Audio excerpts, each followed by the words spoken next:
नमस्कार. आपल्या चॅनलवरती सर्वांचं अगदी मनापासून स्वागत आहे. खरं बघायला गेलं तर घरातील लहानांपासून मोठ्यांपर्यंत सगळ्याच व्यक्तींना कोबीची भाजी खायला अजिबात आवडत नाही. तर कोबीच्या या कमी तेलकट, खुसखुशीत आणि तेवढ्याच कुरकुरीत वड्या त्यांना नक्की एकदा करून द्या. एकदा करून ठेवल्या तर 5 ते 6 दिवस राहतात. भरपूर टिप्ससहित रेसिपी तुमच्यासोबत शेअर करत आहे, म्हणून शेवटपर्यंत नक्की बघा आणि जर आवडली तर एक लाईक नक्की करा. माझ्याकडे हा अर्धा उरलेला कोबी होता. म्हटलं चला तर मग तुमच्यासाठी कोबीच्या मस्त कुरकुरीत अशा वड्या करूया.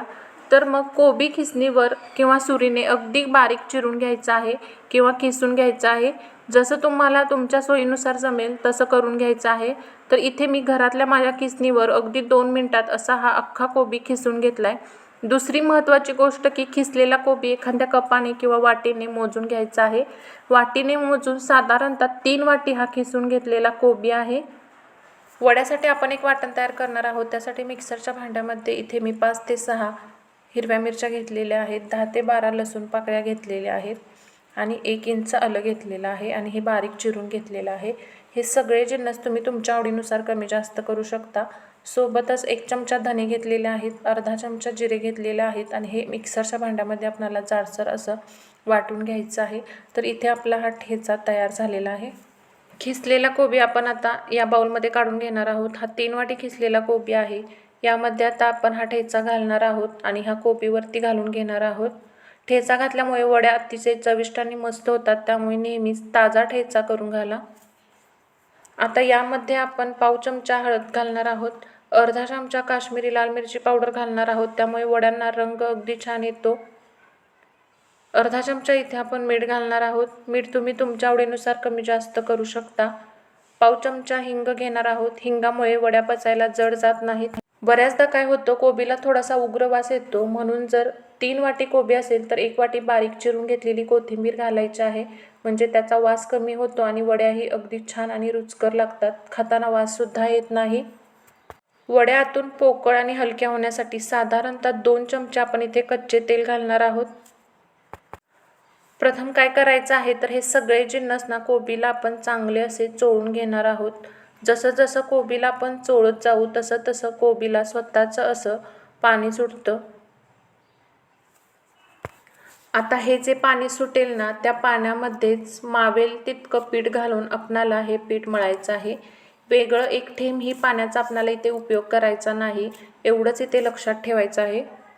कोबीला ना स्वतःच असं भरपूर प्रमाणात पाणी असतं, त्यामध्ये पाण्याचं प्रमाण खूप जास्त असतं, म्हणून त्याला वेगळं असं पाणी जरासुद्धा लागत नाही. जर सेम वाटीने आपण 3 वाटी कोबी खिसून घेतला असेल तर त्याच सेम वाटीने आपल्याला 1 वाटी दाबून इथे हरभरा डाळीचं पीठ घ्यायचं आहे. एकतर बेसन पीठ किंवा मूग डाळीचं पीठ तुम्ही वापरू शकता. सेम वाटीने इथे आपण बरोबर अर्धी वाटी दाबून ज्वारीचं पीठ घेतले. ज्वारीचं पीठ घेतल्यामुळे ना वड्या अजिबात चिवट होत नाहीत किंवा कडकसुद्धा होत नाहीत, शिवाय पौष्टिक आहे. मधुमेहासारखे आजार जर असतील तर त्यांच्यासाठी सुद्धा या वड्या अगदी उत्तम आहेत. जे काही कोबीला पाणी सुटलं होतं त्या पाण्यामध्येच हे पीठ घालून असं आपण भिजवून घेतले तर इथे हे आपलं पीठ परफेक्ट तयार झालेलं आहे. तुम्हाला हवं असेल ना, हाताला थोडंसं तेल लावून तुम्ही याचे रोल करून ते वाफवून घेऊ शकता आणि वड्या कट करून शालो किंवा डीप फ्राय करून सुद्धा घेऊ शकता. दुसरी आणि सोपी पद्धत म्हणजे घरातलं कोणतंही ताट किंवा ट्रे घ्यायचा, त्याला थोडंसं तेल हाताने लावून घ्यायचं आणि आपण जो पिठाचा गोळा करून घेतला होता तो सगळा आपण यामध्ये घालणार आहोत. म्हणजे एका वेळेस ना तुम्ही भरपूर अशा वड्या करून घेऊ शकता. माझ्याकडे स्टीमर आहे, त्यामुळे मी त्या स्टीमरच्या ट्रेमध्ये या थापून घेते आहे. हाताला पाण्याने थोडंसं ओलं करायचं आणि छान पातळ आपण थापून घेणार आहोत. तर एकसारखं छान असं पातळ आपण इथे पसरवून घेतलेलं आहे. वरून थोडंसं तीळ भुरभुरायचं, दिसायलाही वड्या छान दिसतील आणि पौष्टिकसुद्धा.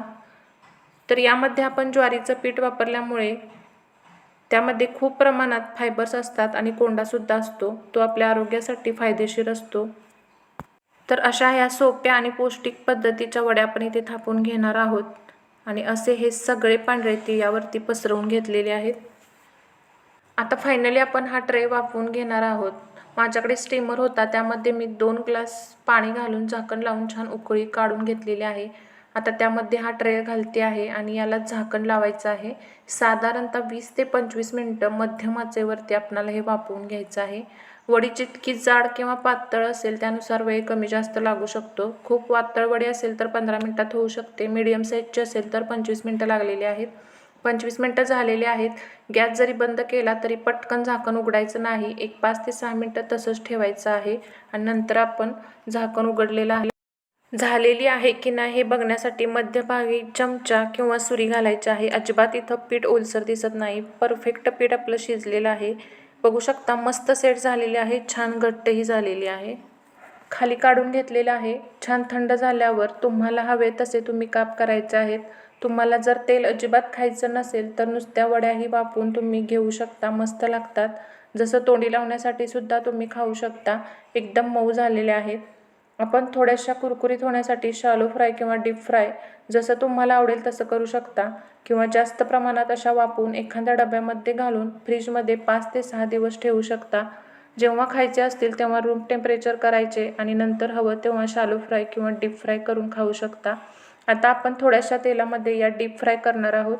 छोट्याशा कढईत 2 पळी तेल कडकडीत गरम करून वरून थोड्याशा कुरकुरीत आपल्याला करायच्या आहेत. म्हणून एका बाजूने साधारण अर्धा मिनटं, दुसऱ्या बाजूने साधारण अर्धा मिनटं अशा 1 ते 1.5 मिनटं आपण मोठ्या आचेवर रंग बदलेपर्यंत तळून घ्यायचे आहेत. तीळ लावल्यामुळे छान दिसत आहेत. वरूनही छान कुरकुरीत आहेत. आतूनही छान शिजलेले आहेत आणि जाळीदार पोकळही झालेले आहेत. अशा वड्या तुम्ही एकदाच करून डब्यामध्ये स्टोअर करून जरी ठेवल्या ना तरी प्रवासाला सुद्धा नेता येतील. मुलांना मधल्या वेळेत खायला द्यायला डब्यासाठी नाश्त्याचा प्रकार म्हणून तुम्ही करू शकता. रेसिपी आवडली असेल तर एक लाईक नक्की करा. चॅनलवर नवीन असाल तर चॅनल सबस्क्राईब करून बाजूची बेल घंटा नक्की क्लिक करा. चला तर मग भेटूया नवीन रेसिपीसोबत. धन्यवाद.